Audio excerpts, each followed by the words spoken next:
Bismillahirrahmanirrahim. Assalamu alaikum. Welcome to Newsroom. I'm your host, Khalid. But today is the 8th of April 2022. These are the stories that we'll be talking about during the course of the show. We'll begin, ladies and gentlemen, with the vote that the United Nations General Assembly has done and that has gone in favor of a US-initiated resolution to suspend Russia from the world body's Human Rights Council. Now, 93 voted in favor of Russia suspension, 58 abstained, 24 voted against. This, of course, is a very important move as far as the West is concerned in this latest crisis that has engulfed Ukraine and the adjoining regions. Now, Russia says that this vote was illegal and politically motivated, and they are also decided to give up their membership immediately of the UNHRC starting from the 7th of April. Ukraine, on the other hand, has thanked the United Nations for this voting. Second segment, ladies and gentlemen, concerns the economic situation and how to manage it under the current challenges that engulf the economy of Pakistan in the coming days. Now, the foreign exchange reserves have decreased 6.04% on a weekly basis. This is the data that has been released by the State Bank of Pakistan. We also know that it has increased the interest rate to 12.5%. Also, the foreign currency reserve were recorded, as I said, on the 1st of April at 11,319.2 million, which was down 728 million compared to 12,047.3 million that was recorded on the 25th of March. This, the inflation, the budget deficit, and much more are going to be discussed in our second segment. Then we'll be talking about the Arif Khan, who's a Kashmiri youth, and his struggle to join the Olympic team. Despite the obstacles, this young man has tried his level best to join the Winter Olympics. And hailing from Kashmir, it was basically the season there of winters that really helped him train for that, and he wants to join the Olympics in 2025. And finally, ladies and gentlemen, India's first case of coronavirus variant XE has been detected in Mumbai. This has been reported by the NDTV. Last week, this XE variant was detected in the United Kingdom as well, and it is said that this is more transmissible than other strains of the virus, but more needs to be known as time passes.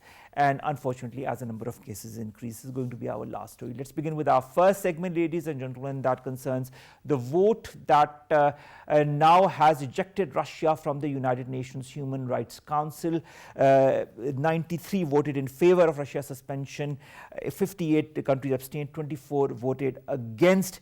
Although Russia has resigned from its membership on the 7th of April, nevertheless, this move is a huge dent in the current situation that is engulfing Ukraine and the adjoining areas.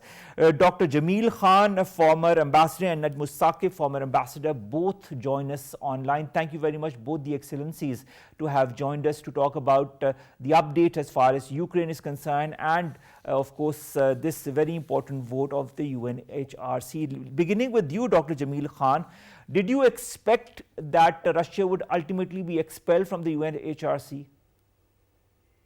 No, that was no surprise to me because the way US was maneuvering on the diplomatic front, and particularly the way the US was trying to influence and assert pressure on Russians, so it was not a surprise. And basically, in Security Council, it was not possible for the United States to carry forward to have the resolution accepted or approved.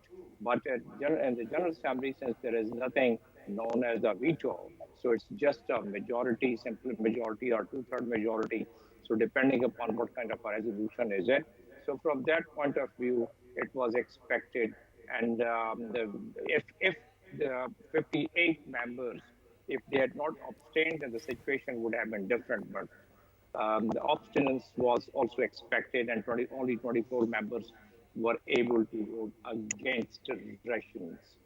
Basically, one more thing has to be kept in view, that it appears that despite all that diplomatic maneuvering by the US, a country like India, they participated in the debate, but they did not vote. They also abstained. Country like Bangladesh, Bhutan, Nepal, Sri Lanka, Egypt, and some of the Middle Eastern countries, they also abstained from voting. So it appears, despite the fact that Americans had sent their senior envoys in these countries asking them to vote in favor of the motion. So that appears that the Russians also have their influence in the Middle East, and even countries like Oman, Qatar, United Arab Emirates, they also abstained from. So it appears that the Russians, they have their own goodwill and the influence in among all these countries. So, but despite that, they and this is the first time. This is the first time that one of the permanent members have been ousted. They resigned, but then at least voted out. The motion was carried forward in favor, and that's the first time that a permanent member has been taken out from the council, the Human Rights Council, and in the manner that it has taken place. So Americans are not taking a step backward. The Russians are carrying on with their missions and with their goals. So it appears that there would be more maneuvering of this kind at the subsequent stages. The United States have been urging, and what they made the logic or the grounds which they made was the gross and systematic violation of human rights, and that was the main contention. And the speech of the ambassador of Ukraine, that was also that the troops of Russians are killing the children and the women and raping cities and villages. And so these allegations have been in past in many countries, including Iraq, Afghanistan, Syria, and so many other countries. But at none of those places any such thing was submitted to the General Assembly, to my best of my memory. But this particular case, but G7 country and bloc, they favored the motion. So which appears that the G7 countries, as they are alive, I have the G7 countries have a common stance. Najm Saqib Saab, what yes. in your possible evaluation would be the repercussions of the ejection of Russia from the UNHRC? And secondly, Russia is not very happy with the abstention as well. The Russian side is also saying that many of the countries that abstained should not have abstained. They should have come up with a clear-cut yes or no. What's your take on these two questions? Thank you, Omar. First of all, can you hear me properly? Because, yes, I can hear you perfectly, no. Najm Saqib Saab. Number one, the most important thing is to me that if 93 countries have said yes to the resolution, there are 82 countries, 58 plus 24. There are 82 countries which either abstained from voting or voted against. What does that mean? That means that there is a very little difference between the yes and the no. This is number one. Number two, that after announcing the sanctions soon after the Ukraine war, sanctions by America, France, Germany, European Union, etc. This is a logical corollary of what has been the stand of the Western countries as a whole and the US in particular. Third thing is that what is the effect of this particular diplomatic embarrassment that I would call on Russia or on the war on Ukraine. I think there's going to be no difference as far as the war on Ukraine is concerned. It is going to be on. Russia would not back off. And this thing, the Human Rights Council hardly matters. I repeat, hardly matters to Russia because its national interest right now is at stake, and it is going to, achieve all those stated objectives that it has stated and it has reiterated. Unless those objectives are met, these, such diplomatic embarrassments are not going to do any harm to the Russian designs. The other All thing right. is that America says that this is a systematic and, the violations of human rights. On the other hand, Russia says that it is the destruction. They have used the word destruction. It is the destruction of the human rights architecture in the Human Rights Council. What does that mean? That signifies that Russia has not accepted this. And by the way, the veto power is, relates to the Security Council. It does not relate to the General Assembly, where this voting has taken place. In the Security Council, which is the most powerful organ of the United Nations, Russia is still a member of those P5 which have the veto right. So to me, to sum it up, I don't think this is going to deter Russia, or I don't think, and it is of course suspension. Russia can be taken back, let's say after a few weeks or months, when the dust settles and when things start going on course as far as the West is concerned. To sum it up, I would say that this was expected, as you had asked, this was expected, and this is not a big thing as far as a P5 member is concerned. Yes, there is diplomatic, embarrassment, but as I said, it is 93 countries versus 82 countries. All right, and that of course is well registered as well, Najam Saqib Saab. Jamil Saab, Russia says that this move was politically motivated and illegal. What's your take on that? Well, it's an international politics, and two major players of the international community, they are playing their own game. Russia has its own national interest and national security. Americans want to continue with their mission, which, along with their allies, what they wanted to deploy the NATO equipment and wanted to make Ukraine as a member. And for the last 14 years, Russia was trying to make them understand that would be the red line, as they were not honoring whatever was the understanding in 1992 that the Eastern Europe would not really be made the members of the NATO. And that only increases the threat level, the risk and threat level of the Russians if the NATO had come. So Russia drew its red line, and they have set their goals very candidly, and they've said that we have to make sure that Ukraine should never in future become a member of the NATO and do not become a national security problem for us. So once that is the aim and objective, and once all these sanctions and one of the hardest type of sanctions have been imposed against Russians, and they are continuing, and they have the capacity to sustain that, and they will continue until they have their mission attained and their goal attained. So it's an international politics. It would continue. Russians would attain their aim first, and whatever dent has been caused, whatever embarrassment, the world understands. As the ambassador was also saying, Ambassador Najam Saqib, 82 members, that's also a sizable number of the General Assembly, the world community. So Russians also have their the members of the United States who are favoring Russians, in other words. But yes, Russians would like that there should be absolutely clear and candid kind of a division. But the countries who have abstained, they are trying to keep their cards still close to their chest. And obviously, they are trying to show that they have their neutral policy, which is correct.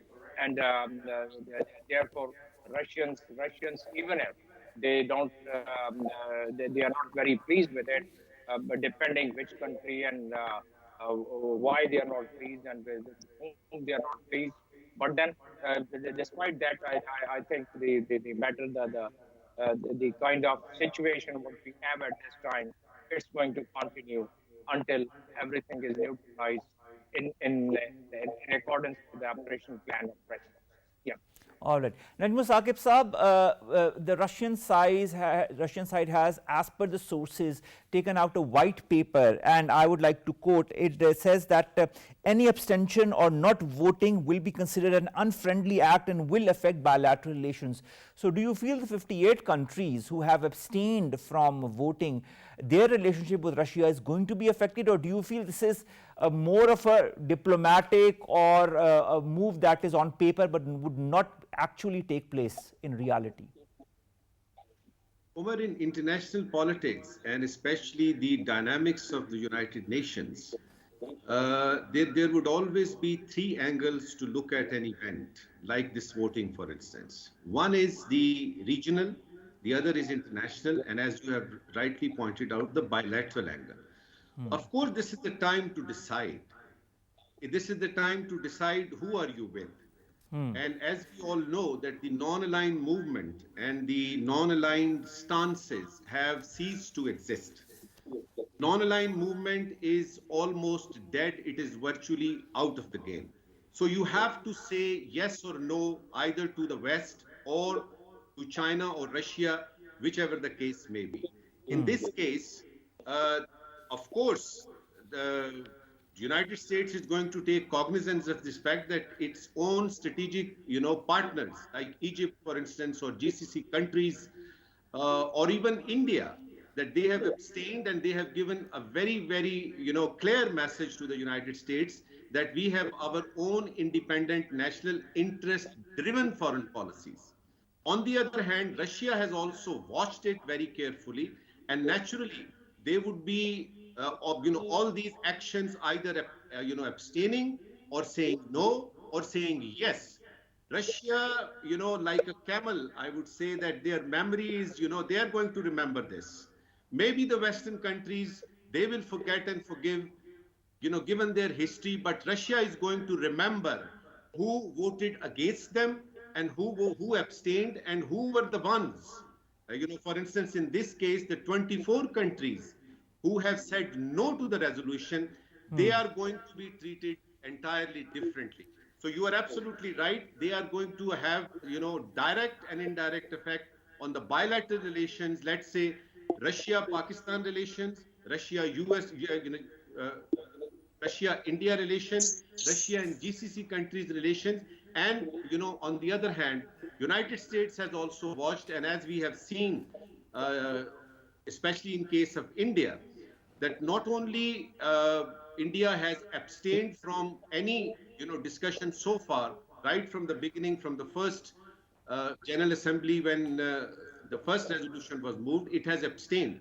Although in this particular session, it, delivered its statement, but abstained from voting. So, to me, if we see the South Asian scenario, I see India in a big, big fix with regard to its strategic partnership with United States, which has been impressing upon, which has been actually, provoking and requesting and urging India to condemn the Russian invasion or aggression. And it has states, as such, because it wants to stay neutral. The most precarious situation right now in the South Asian region, I think, is faced by India, which is in a fix right now because it has to take sides and it is not taking sides, not realizing that United States perhaps will have to rethink of its 2016, 2018, and 2019 strategic documents, strategic agreements. So, as far as Pakistan is concerned, I think we are playing safe. Although we still have to, the vibes are still there that when this war started, the Prime Minister of Pakistan was there right on that particular moment. We'll have to, hear these vibes for a little more time. But it's something which happened in the past, and you can't change the past. But as far as our that is true. That is war true. You on can never Ukraine, change the past, and Saqib Saab.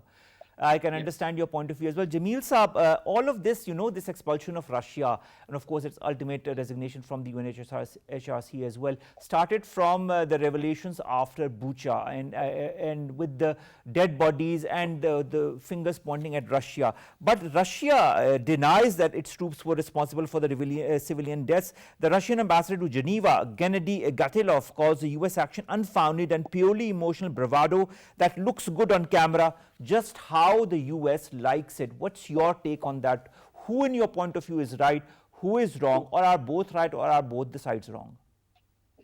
Well, there's a framework given within the Human Rights Commission.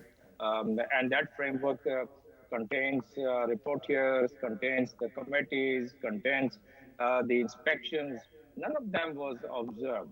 So the contention of Russian contention, well, if it is to be challenged, it has to be challenged not only with the footage, what is there, because the Russian claims that those footage are the one which might have been caused by the internal fight, by the bombing, by the friendly forces. So there are so many question marks on it. So unless there was a structured body which had investigated it, probably the contention of Russians have to be taken in that spirit. And then again, since the world is divided, so depends which side of the world those member countries are, and True. what further move against Russians going to take place, and accordingly these things would be used. And in the overall scenario of the impact of these human rights violations, and to the extent that there were allegations of the war crime, and if that be the case, then there are different frameworks, different international law which can come into play. And Russians, if they are the signatory of the statute of war crime. So it all depends at what stage and what level it could be. But Russia is a power to be reckoned with, and it's not going to All right. happen one-sided. I would feel. To my mind, I think in all fairness, in the international law, the due diligence has not been taken place before passing these remarks from the international platform, and All right. only the footage cannot be conclusive evidence. All right, Yeah. Najam Saqib Saab, China and Syria were among the 24 nations who voted against the resolution. I would like to quote what the China's UN Ambassador Zhang Jun said before the vote. He says such a hasty move at the General Assembly, which forces countries to choose sides, will aggravate the division among member states, intensify the confrontation between the parties concerned. It is like adding fuel to the fire. Has the fuel been added to the fire, Najam Saqib Saab? It will not, make divisions. It has already made divisions. Because if you are, let's say, why didn't we have such, a vote when the US started bombing Iraq? Why didn't we have this particular vote when Afghanistan was being, bombed? Or for that matter, starting from Hiroshima and Nagasaki and Vietnam and all that, why suddenly now, the West has decided or thought that there has to be a vote on this, and why Human Rights, Council. I think the objective observers all over the world, and including those who are writing and commenting inside the territory of the United States of America, they are pointing towards this double standard thing, which is always there, which has always been there, and which is likely to be there unless something drastic and magical happens. So as far as Human Rights Council is concerned, this particular important sacred forum is required to take cognizance wherever the human rights are being violated. I mean, I wonder, have they forgotten the human rights violations in Palestine? Have they forgotten the violations, serious violations of human rights in occupied Jammu and Kashmir? Russia has invaded a country. It is a war crime, or if you have to technically bracket it. It does not directly relate to the human rights aspect. Human rights is a different thing. It's a war. It's a proper war. So to me, I think the double standards are working once again. And until and unless this war is over, about Russia, seemingly the United States of America, the European Union, UK, and all the Western countries have made a long-term planning to punish Russia. And this particular vote is just the beginning.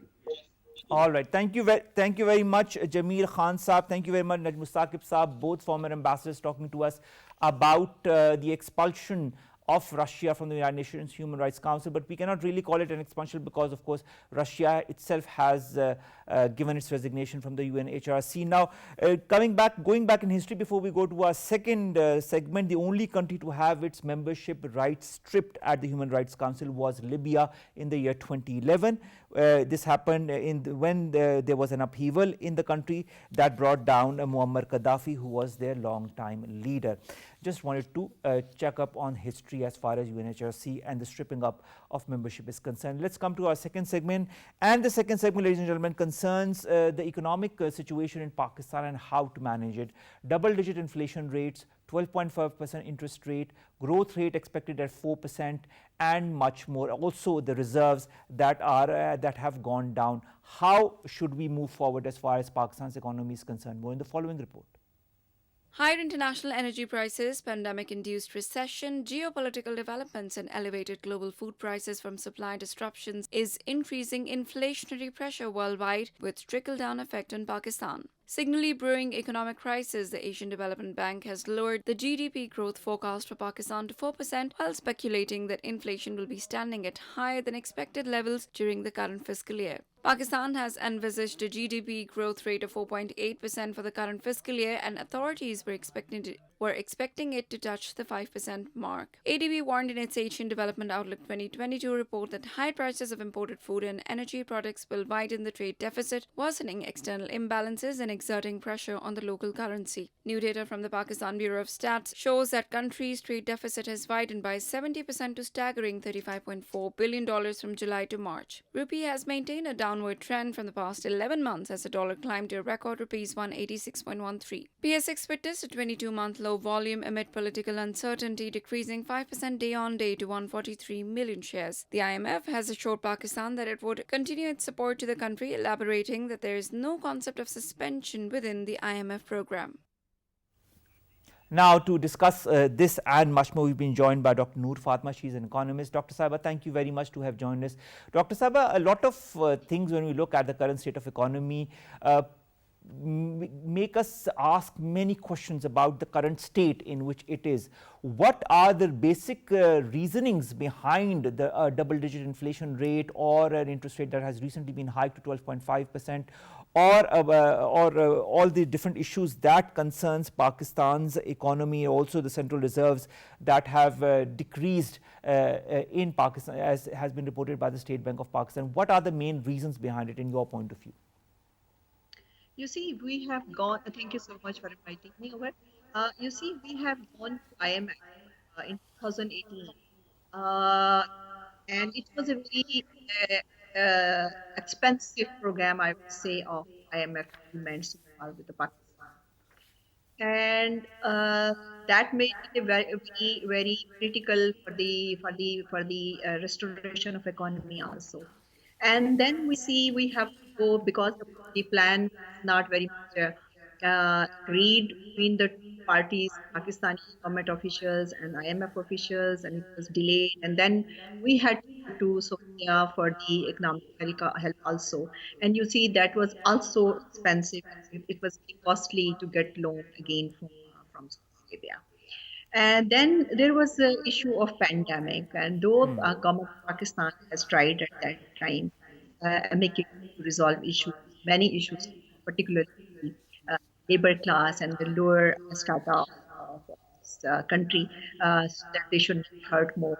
The money, at least 12,000 per family, was distributed, but this was for the government of Pakistan. It was going like extra miles because Pakistan at that time even didn't have that cushion to distribute that cash. Right. After that, you see, there was a surge of oil prices internationally, and of course the inflation, which we were not able to control domestically, and reaching to the level of like double digit, 12% of consumer prices, and devaluation of our currency, 50%. To the currency, which has given such to of course the dollar's price also. So these were related pressure on actual inflation. And then inflation is the only, at this time, is the problem which we see. It has also, uh, I would say, triggered the 11%. political issues 11%. also. Yes. All right. Now, if we look back in 2021, you were giving me a bit of the history and the reasons why I can understand the pandemic and the IMF and the increased oil prices. But in 2021, in the week that ended on the 27th of August, we had reserves of 20.15 billion US dollars. Pakistan had received the general allocation of the special drawing rights worth 2,751.8 million from the IMF. Then Pakistan borrowed again from the Euro bonds on the 30th of March 2021. After that, it's post August 2021 that we start seeing a little decline. And now, if we just see between the 25th of March and now, there is a significant difference as far as the foreign exchange reserves are concerned. In this time period, what is the major reason behind it? Is it the increase in oil prices, or is it something else as well? It was, in addition to that, it is Ukrainian crisis also that given a surge to our trade deficit for sure. And trade deficit surge mean automatically reducing your public exchequer money with us, and that is very obvious. And secondly, of course, I would say it will be reported later on. We will see that after few maybe days, or that there must be a capital flight also because of all this uncertain situation, which is of course the surge was on last week, but of course it is going on for months. So that is also instability, political. When there is instability politically in any country, you see the impact coming on to the stock markets and investments. And then there was a kind of a rollout of the CPEC programs also. Fortunately, there was a delay in that projects also, so it has given a surge to the cost of those projects. And now we have to pay that almost 25% of our whole debt makes the China's debt also. So they will be very much reluctant for further investment if that is going on like this. So these all are the situation actually which has combined, and then we can just see the results into the inflation, and of course the devaluation of rupee 50% to if you look at the ratio since last year. So, and 12% of our consumer prices, and I would say whenever the Pakistan economy is as such that whenever you go to double-digit inflation, it is always a disastrous thing. And I think the coming government has a very, for me, it's the biggest challenge that how to contain it to a single digit. Particularly the consumer prices and consumer commodity of every day. That is so. To the State Bank of Pakistan also in an emergency meeting, Dr. Saiba increased the interest rate to 12.25% rather, to be very precise, and that is a massive 250 basis points in increase in the benchmark interest rate. Do you feel this is going to affect Pakistan's economy in the positive side, on the negative side? What kind of effects, repercussions do you feel this is going to have? Actually, when we have this kind of liberal, for instance, monetary policy, we do this. And that is because we make money easy for the people, particularly who can afford to pay back that high interest rates. And that is also giving you a kind of bit not to very small big industries, because if you make that expensive, then it will be difficult for the big industries to flourish. But for small industry, for cottage industry and medium industries, they can flourish, at least some of the people who can afford this to buy this money on such rates. So that can create, for a very short run, that can create an employment also. So there is a very inverse relationship between high inflation as well as this monetary policy and the employment. So employment can be generated, but it cannot last longer for your GDP, particularly for your productivity and foreign exchange, if the inflation rate is very much contained. All right. Now, as we look at the futures market, there's a huge tilt on the fact that the global commodity prices are going to remain elevated for a longer period of time, and the Federal Reserve is likely to increase the interest rates more quickly than previously anticipated. What kind of effects will that have on Pakistan's economy? So, what you want to say is the increasing of interest rate? No. I was saying that the global commodity prices are going to become further elevated. This is what reports are suggesting, including Yes. oil. And the Federal Reserve will further increase interest rates in the coming period of time. So will that be a positive sign for Pakistan? Will it affect Pakistan in some way? What's your point of view on that? Increasing interest rate, of course. I mean, as I said, that it can work for Pakistan for a very for a very short time, but in longer time it will not help, because you have to have a liberal monetary policy. But when you increase the interest rate, basically it means that you are actually containing a bit. Because of that containment, basically you give a benefit to some of the people who can afford it, but not at the larger level. The people cannot have more benefit of it. That will definitely burden our foreign exchange reserves. All right, the gold prices have also increased, and as you know, Pakistan does not produce gold locally, and it meets its demands through imports. Do you feel that depreciation or appreciation in local currency, as we have seen very recently as well, will weigh its impact as far as the gold rates are concerned? Yes, of course, gold rate are likely to go up. The reason is that devaluation of our currency is also there, and also once there is a practice also that once the price is up, hardly there is a chance that price will come down to that level. As we expect that it may be 1 year or 2 year back. No, it will not be. I think it will not come down to the greater level, but maybe some of a percent can be managed later on. But now at this time, I think it will go up. All right. Also, Dr. Saiba, you know, there was a recent report that was taken out by the Asian Development Bank, and it talks about the double-digit inflation and the reasons behind the inflation in Pakistan. It says is threefold: a higher international energy prices, significant local currency depreciation, and elevated global food prices from supply disruptions. Can we control these three? We can control at least one thing that I know for sure, and that is energy prices. Through this CPAC, we could do just one thing, and it will trigger many other things positively. If we were able to do that, you need to actually immediately go for the alternate energy sources. That will reduce your energy cost, that will reduce your per unit production cost, that will reduce the cost of doing business. At least I was very hopeful during this CPAC program that 60% of the CPAC's whole chunk is going towards the energy production, and unfortunately we are not finishing it, we are not commissioning it on the time.